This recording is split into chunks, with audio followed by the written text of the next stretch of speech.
Okay, good morning guys. Ni ata karon sa Barangay Santo Rosario, Magallanes sa Agusan ni Norte. Kay motambong ta sa gipahigayon nga practice. Pag-andam ni sa umaabot June 23, 2025 kanay event takong event dire nga naay dako nga prize pod. Oy, atong big boss pod nga isang isang committee din nga sa kuan Magallanes Chess Club nata diri karon sa Tabuan area mo nga daghan kay lamisa, nagkagubot-gubot pa ni tungod sa mga lamisa sa nag-display kawa pa man mi formal gid nga kuan kanang Chess Club house, pero nagplano na tungod kay busy pa man mo na nga ang resulta ni temporary lang sa midiri kini nga area, pero bugnaw hangin pag yun, dili mo magmahay. So, pero pag abot sa kuan competition sa gym na kita magsugat. Yan na atong mga mahiligon sa chess, mga bata pa ni, pero mga gahi. Kini mag-ama man national player ning babae, ang anak niya si Aris Kimado. Yeah. Na seryoso na kay mga TL kay nagkalibog-libog na, murang away ba, way tingganay malumot. Kini ang kalaban sa nakapula mo ni atong president sa chess club. Ni amandi si Sir Lito Gulay, ang sports coordinator kang Congressman Del Corbira. Kalaag day ka diri sir, salamat kayo. Kung wa ni tingog ni di ko kabantay nga abi man ako gulay bisita, wala ko taga diri ra tanan. Mitingog man na sir na to na determine nga siya. Yan na. Napay moabutay ani. Daghan pa ni sila. Kay para ni sa preparation sa katong sa tournament. Ni aman atong national atong kuan atong sports coordinator diri sa Magallanes. Kuya Gibarog. Yan na, mura nang giaway na. Ang uban hinuktok na, marupildihonon siguro ni. Ang uban dagko kay ngisi, kay medyo pabor sila sa dula. Dire, wapay kuan, wapay tao din sa kalamisa. Kini ang nakablo, pagkakabadbaran ni versus niya national player. Dire. Nalilibog na talaga. Kinahanglan din pag human ni mo palo dayon sa mong time kay sayang. Tuwa sa pikas may score. Kini pod ang nagka-red, kuan pod ni siya, division player pod ni.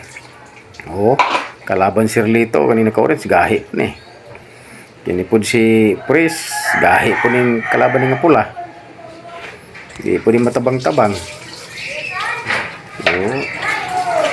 Yagi man ang hawd-hawd sa market. Atong balikan na to.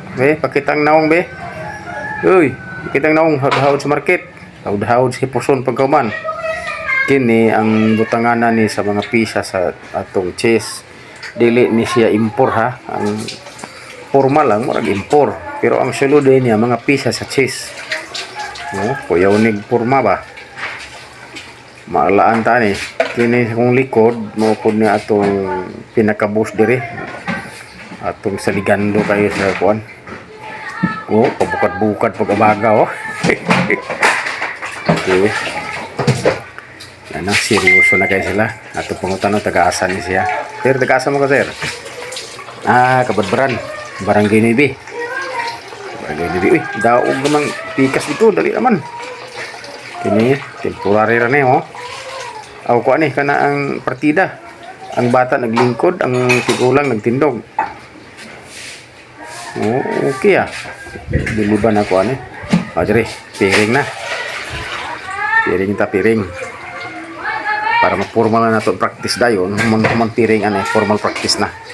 Official na gini nga practice, dili na practice lang. Para preparation, kani sugod na. Si Mr. Kimado og ang hawd res market, hawd si puson. Yan na. Katupod atong division kuan player, ang kalaban po niya ani gahi pod. Ano atong saligando po dito sa province. Kini nakapink na kalaban sa kuan, kalaban sa nakarid nga bata. Ato po naka-orange, kalaban po niya babae, kini naka-orange gahi po ni si Rinso. Ang iya pong kalaban, national player. Oh, di basta-basta. National player ng bata nga babae. Hindi pong tigulang, gahi ni. We, dirita sa sunod. Sunod, oh, kini. Kini nakabulo mo man ito kakabadbaran. Kalaban po niya RTR, si Sir Divinisi. Sa kuan, sa nga kuan niyang area. Basta RTR ni nga banda. Humilog din eh. Sir Gulay versus kung gahi pa rin kalaban niya.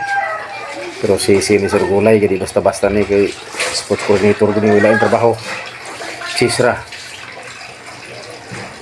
Dere. Ang atong president, si Sir Bimbo Isma, ang kalaban niya, labad ng ulo, morgilantan. Gunin tas ulo. Muni ang dula sa sis pautakay dinipod bata pod ang kalaban tanon ay kumpinsahing bata kay gahi ka na ang dula nga sis dula ni sa mga tao nga mga matalino mo ni ang dula dili ingon nga basta na lang nga dula kung matalino ka dire ka dula pag dili ka matalino na palayo ka kay di ka pwede dire tanawa ra gud ni ang mga tao dire nga gidula.